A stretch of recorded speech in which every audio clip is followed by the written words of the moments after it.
Myanmar's leader Aung San Suu Kyi has spoken out for the first time on the growing Rohingya crisis. She's blamed terrorists for the violence, but she hasn't mentioned the 125,000 refugees who fled the country over the past 2 weeks. Southeast Asia correspondent Liam Cochrane reports.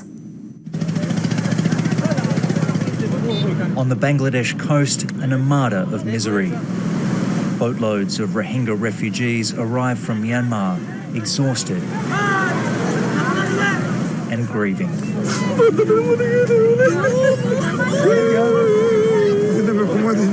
My relatives were in a boat behind us. Suddenly it sank in the sea as the military started firing at us.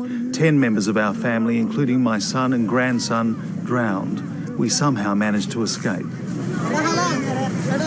They're fleeing a brutal military crackdown in Myanmar, where many have lived for generations but are not recognised as citizens. An insurgent attack sparked the violence.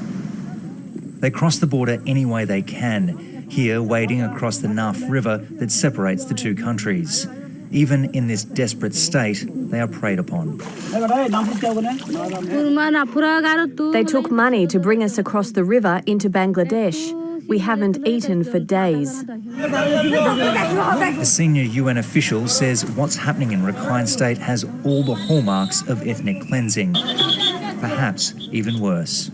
And in fact, it can be the precursor to all the egregious international crimes, and I mean genocide. Bangladesh was already hosting almost 500,000 refugees before this exodus.